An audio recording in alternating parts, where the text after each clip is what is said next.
2시간 전에 마감한 트레이더가 생생하게 전하는 글로벌 마켓 리뷰 델타1입니다. 우리 시장은 옵션 만기 하루를 앞두고 네이버 카카오 폭탄이 떨어지면서 지수를 끌어내렸고 해외 시장도 유럽 지수와 미국 지수 모두 조정을 받았습니다. 하지만 미국은 사실상 약보합 수준이 하락이었죠. 그리고 그보다 더 중요한 시장의 팩터들이 있는데요. 델타1과 함께 하나씩 살펴보도록 하겠습니다. 먼저 아시아 세션 갑니다. 장 시작 전 선물이 시가를 보고 좀 당황하신 분들이 있을 텐데요. 화요일 해외 시장 마감이 그렇게 나쁘지 않은 상황에서 우리 시장만 갭 다운이 나오고 그것도 아주 세게 갭 다운이 나와서 많이들 당황하셨을 것 같은데요. 외국인들은 초반이 갭 다운을 선물 매수의 찬스로 삼았습니다. 하지만 현물은 조금씩 매도를 쌓았는데요. 뉴스를 보셔서 아시겠지만 이 네이버와 카카오가 급락을 시작하면서 두 종목의 매도가 집중되었다고 할 수 있겠습니다. 그런데 그것과 관계없이 오늘도 시장을 짓누른 주범은 역시 기관들이 콜옵션 집중 매도였죠. 옵션 만기주에 콜옵션 한 계약이 갖는 의미는 상당히 큽니다. 평소에는 간막값이 낮죠. 그런데 만기주가 되면 간막값이 높아지는데 달리 말하면 옵션 매수자에게도 그리고 옵션 매도자들에게도 해당 옵션을 거래하는 리스크가 대단히 크다는 의미입니다. 옵션 매수자들에게는 이 해당 옵션이 관뚜껑 들고 들어가서 이 토일렛 페이퍼 마냥 녹아서 사라질 수 있는 리스크를 의미하고요.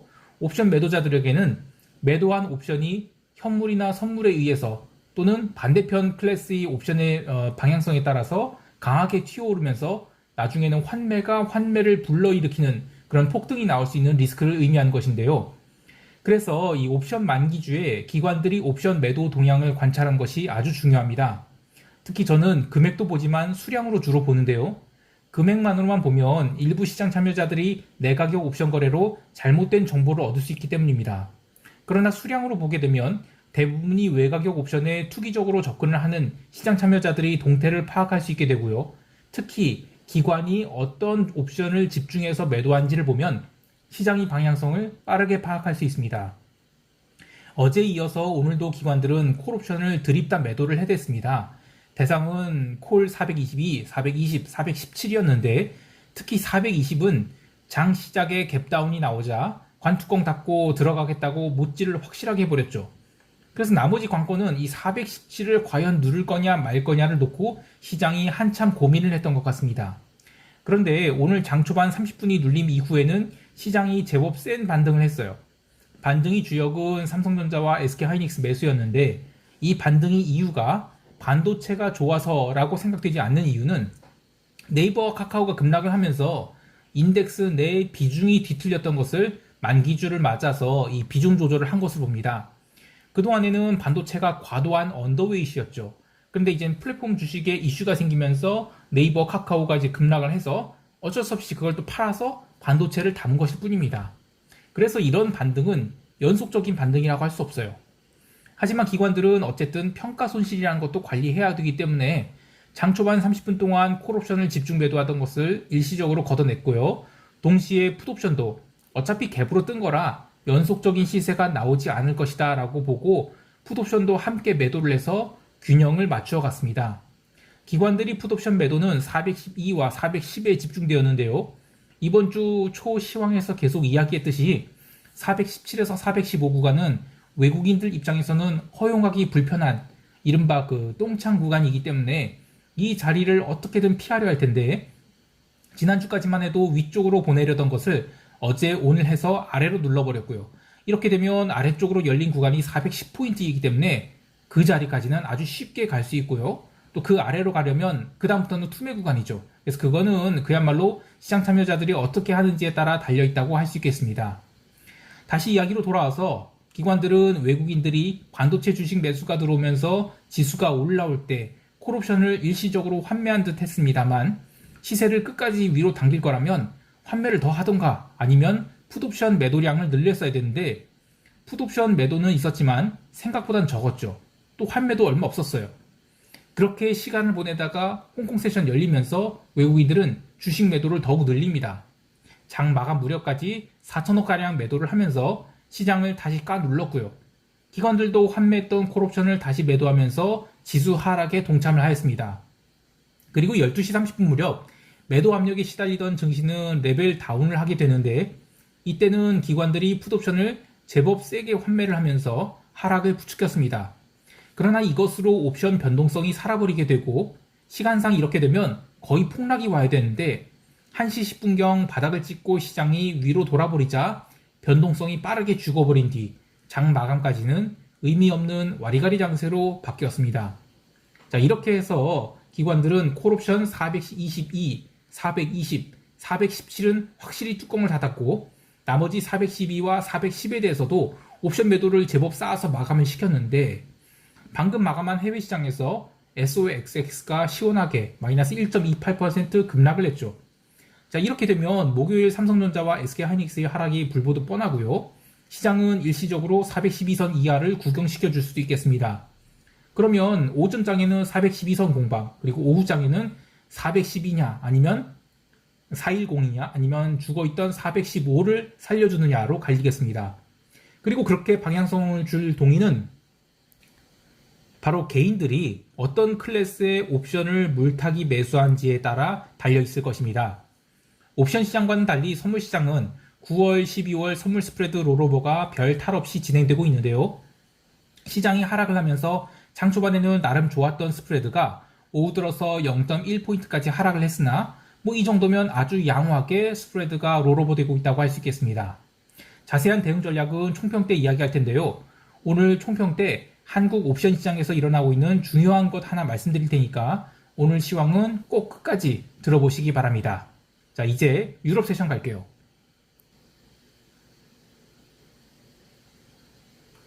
유럽 증시는 오늘 초반부터 급락이 나왔습니다. 아시아 세션에서 홍콩 증시가 윗골이 달고 음봉으로 마감해서 조정이 나온 것도 영향을 미쳤고요. 또 내일 있을 ECB에 대한 우려 또한 함께 작용해서 밀렸다고 할 수 있겠는데요. 독일 증시에서 지멘스가 마이너스 8% 넘게 하락하는 등 독일도 이 굴뚝 기업들이 밀리면서 마이너스 1% 넘는 하락을 보였습니다. 근데 초반 급락 이후 장중에 150포인트 넘는 그 닥스 기준으로 이런 강한 반등이 있었죠. 근데 시간이 지날수록 계속 얻어맞으면서 결국에는 삼각 수렴으로 종가 저가로 처박혔는데 이런 걸 보면 이게 하루짜리 하락이 아닐 수 있겠다는 생각이 듭니다. 그런 가운데 ECB의 그 홀츠만은 자꾸 이 테이퍼링을 부추기는 이야기를 하고 있어요. 이번에는 예상보다 일찍 정책 정상화를 할 수 있다라는 얘기를 하는데 증시가 이미 급락을 하는 바람에 채권 가격은 더 이상 하락하지 않고 바닥에서 뭐 작은 반등을 했습니다. 물론 통화시장에서는 유로화가 추가로 약세를 보여서 1.18선을 위협하기도 했고요. 커머디티 보면 오늘 기름이 강세였는데 텍사스 기름이 강세를 보인 것은 옵션 만기를 앞두고 프리미엄을 빼는 과정, 그리고 더불어 브렌트가 강세를 보여서 좀 소극적으로 움직였다라고 보고 있습니다. 장 마감 후 발표된 API 원유 재고는 컨센서스보다 증가가 나왔는데 기름 시장에는 별다른 영향을 주지 못했습니다.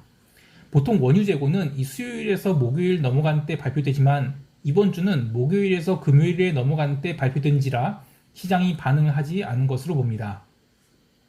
그리고 이 플래티넘 손절에 관한 이야기를 하고 싶은데요. 개별 종목마다 이 고유의 변동성이 있습니다. 주식시장에서는 베타라고 표현하기도 하죠. 상품 시장에서는 뭐 기준이 딱 필요 없잖아요. 뭐 CRB 인덱스 이런 것을 1위라고 놓고 개별 종목이 베타를 구한다 이런 건 말이 안 되죠. 그래서 베타라는 용어를 쓰지는 않습니다.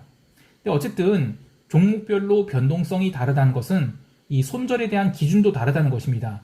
그래서 가격 손절이 있고 또 트레이딩 아이디어에 대한 손절이 있는데 플래티넘을 손절한 것은 인플레이션에 대한 트레이딩 아이디어는 아직 바뀌지 않았어요. 하지만 기준으로 잡아놓은 가격을 깼기 때문에 제가 손절을 한 겁니다. 어제 또 마이너스 2% 하락을 했는데 결과적으로 뭐 2%를 세이브한 셈이 되겠죠. 네, 저는 20이 끝나고 다시 들어갈 타이밍을 노려보도록 하겠습니다. 마지막으로 미 국채 이야기를 하고 싶은데 지금은 미국 장기 국채들이 수렴 중이에요.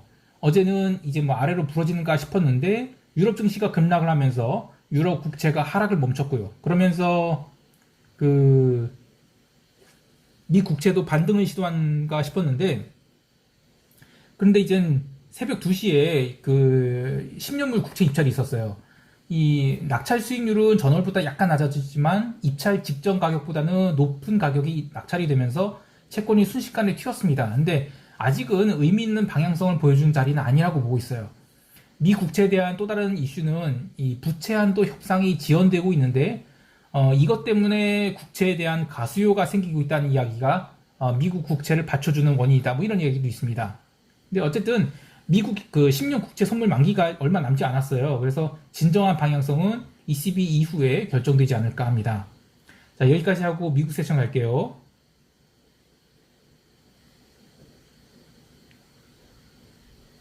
미국 본장 시작 전 미국 지수 선물은 그닥 하락하지 않았습니다. 유럽 증시가 초반에 밀렸을 때 함께 내리기도 했는데 S&P 중심으로 꾸준한 반등이 들어와서 본장 때는 나름 약보합선까지 올라왔습니다. 근데 시장에서 계속 노이즈들이 들려왔죠. 뭐 인프라 투자 법안에 대해서 민주당과 공화당이 공방을 벌이면서 뭐 협상이 계속 지연되고 있고, 그래서 시장은 급락을 했는데, 그리고 이번에 좀 특이한 거는 주로 나스닥 빅테크 중심으로 하락이 나왔어요. 근데 이거는 어제 뭐 굴뚝 기업들 밀어버리면서 나스닥을 받쳤던 것을 이번에는 굴뚝을 방어하고 나스닥을 밀어버린 거죠. 뭐 모건 스탠리랑 이 크레딧 스위스 등 주요 IB들이 미국 증시에 대한 비중 축소 권고를 한 것이 시장을 하락시킨 주범이라는 뭐 얘기도 있는데, 뭐 그것까지는 모르겠어요. 그런데 중요한 것은 이제 시장에서 약발이 떨어지고 있다는 것입니다. 그러니까 오늘 결과적으로 보면 나스닥이나 S&P나 긴 꼬리를 달고 제법 올라오긴 했지만, 이 나스닥 밀리면 그 다우는 보통 센 반등을 주고, 또 반대로 다우가 밀리면 나스닥이 좀 센 반등을 줘서 순환매가 돌아가면서 레벨업을 했던 것이 이제는 둘 다 힘이 빠지는 식으로 움직이고 있어요. 다만 변동성 측면에서는 이 장 초반에 급락을 하면서 다시 19포인트 넘겼던 변동성이 장 중반, 그러니까 정확히는 새벽 1시부터 급반등이 나오면서 변동성을 싹 죽였는데요. 이것은 이 나스닥이 중요한 지지선에 도달하면서 쌍바닥을 형성하자 빠르게 반등이 나온 것으로 보고 있습니다. 그러나 나스닥은 전일 기록한 저점권에서는 추가 상승을 하지 못하고 변동성만 죽인 채 마감을 했는데, 이런 식으로 조심스럽게 레벨 다운이 시작되지 않을까 해요. 참, 이 연준이 베이지북은 새벽 3시에 발표됐어요. 근데 뭐 한마디로 얘기하면 성장세 둔화, 그리고 그 이유는 델타 변이다, 뭐 이렇게 얘기를 했는데, 그것 때문에 지수가 하락을 하거나 상승하거나 그러진 않았어요. 사실 장 초반에 시세가 다 나왔거든요. 그래서 저는 그냥 기술적인 반등이었다라고 보고 있습니다. 개별 종목 보면 금융주가 골고루 얻어맞으면서 일종의 그 쌍고점을 형성하고 있고요. 기술주들도 페이스북, 애플, 엔비디아, 구글 등 주요 대형 주식들이 비록 캔들 사이즈는 작지만 의미 있는 음봉을 만들어가고 있어서 나스닥도 이 한계에 도달한 게 아닌가 싶어요. 마지막으로 로빈후드 이야기를 하고 싶은데요. 그 IPO 이후 급등했던 주식이 계속 밀려서 드디어 이제 $40까지 내려왔습니다. 캐서린 우주 여사님 어떻게 보고 계십니까? 자, 여기까지 하고 시장 총평하면서 대응 전략 이야기해 볼게요. 우리 시장은 이 옵션 만기를 맞이해서 초반에는 412를 놓고 공방전이 클 것으로 봅니다. 근데 전반적으로 이번 월물은 양 옵션이 모두 시세를 준 상태죠. 그러니까 레이쇼 스프레드를 끌고 오든 스트레드를 끌고 오든 스트랭글을 끌고 오든 이 옵션 평균 발행 단가들이 높아요. 그러니까 옵션 양매도가 시장을 지배하고 있는지라 옵션 매수는 참 돈이 되기 어려운 장세입니다. 그나마 이번 주는 그래도 기관들이 확실하게 위쪽 콜옵션들을 관뚜껑 닫고 내려오고 있기 때문에 뭐 쫓아갈 수는 있었는데, 아래로는 이 410선 이하로는 기관들도 풋옵션 환매를 해야 되는 상황인지라 장 초반부터 410선 이하로 내려가기보다는 412.5 공방을 하면서 412 콜옵션을 잔뜩 눌러놨다가 콜 시세를 장중에 한두 번씩 주는 식으로, 뭐 장중 변동성은 나름 있겠지만 장 마감 때 보면 결국에는 양매도장이 아닐까 싶어요. 혹여 장 초반에 이 410선 이하를 구경시켜준다면 풋옵션이 환매가 나온지 봐야 되는데, 일단 환매가 진행되면 30분 정도는 하락이 나올 거예요. 그래서 거기서 환매가 멈추면 거기선 또 변동성 매도로 대응하거나 오히려 410선 이상으로 올라가는 것을 노려봐도 되지 않을까 합니다. 자, 그리고 아까 아시아 세션 때 중요한 이야기를 할 것이 있다고 얘기했었는데요. 잘 들어보세요. 최근 들어서 이 코스피 콜옵션이 볼이 살고 풋옵션 볼은 살았다가 죽었다고 있어요. 물론 당월물 중심으로 콜 매수 물타기가 많아서 콜값이 고평가되는 것도 있겠지만 시장이 꼭지를 치고 밀리고 있는 진정한 신호가 될 수 있어요. 또 하나는 히스토리컬 볼, 요거의 이평선이 정배열되고 있습니다. 프랍 시절에 아주 지겹게 배운 게 뭐냐면 히스토리컬 볼이 정배열이 되면 한 달에서 두 달 정도는 옵션 매도는 무조건 손 놓고 쉬라는 겁니다. 이게 이번 물 끝나고 다음 물에서도 그렇게 될지는 뭐 다음 주 초에 좀 지켜봐야 되긴 하겠지만, 다음 주에 옵션 변동성이 죽지 않는다면 옵션 매도는 정말로 쉬는 게 맞을 수도 있겠어요. 물론 이 방향성 옵션 매도를 하는 것은 뭐 큰 영향은 없겠어요. 근데 단순 레이셔 스프레드나 스트랭글 유의 변동성 매도는 특별히 조심해야 된다는 거죠. 1년 중 한두 달은 옵션 매도자들이 아주 박살이 나는데 이때를 피할 수만 있다면 옵션 매도는 굉장히 좋은 툴이거든요. 그리고 그런 신호가 히스토리컬 볼이 정배열입니다. 그래서 아직 한국 시장은 멀쩡하지만 만약에 해외 시장이 이제부터 망가지기 시작한다? 그러면 옵션이 크게 살아날 수 있어요. 그래서 저는 이제는 옵션 매도를 조금, 특히 소위 변동성 매도의 양매도류들 이런 것들 좀 조심해야 되지 않나 생각을 합니다. 자, 좀 더 자세한 것은 이 멤버십 회원들께 커뮤니티 게시판을 통해서 말씀드리도록 할게요. 해외 시장에 대해서도 시장을 부정적으로 좀 보고 싶어요. 부정적으로 보고 싶습니다. 특히 나스닥이 목에 찼을 수 있다는 이야기를 하고 싶은데, 이런 얘기가 있더라고요. S&P 500 지수가 2.2%만 밀려도 이 평균 단가를 해치게 돼서 급락이 나올 수 있다, 이런 얘기를요. 근데 물론 그게 전부가 아닐 수 있겠죠. 근데 어쨌든 지난 주말에 발표된 그 S&P 순투기적 포지션도 간만에 순매도 쪽으로 기울었어요. 그리고 10월물 변동성 선물은 지금 생각보다 고평가가 아니거든요. 그러니까 그 9월물도 사실 조금은 고평가긴 한데 이 정도면 그래도 리즈너블한 수치라고 봐요. 그런데 10월물은 상대적으로는 저평가라고 봅니다. 그래서 시장을 밀어버리면 얼마든지 밀 수 있다고 봐요. 뭐 그렇다고 해서 제가 무슨 변동성 선물 10월물을 매수하자 이런 말은 차마 못하겠지만, 어쨌든 조만간 시장에서 큰 하방 시세가 나올 수 있다라는 생각은 충분히 듭니다. 자, 오늘 만기주 아무쪼록 리스크 관리 잘 하시고요. 그리고 네이버, 카카오 이런 매도로 출발한 시장이 센티먼트가 개선될지 아니면 계속 밀릴지 좀 관찰해 보시기 바랍니다. 자, 이상 델타원이었습니다. 감사합니다.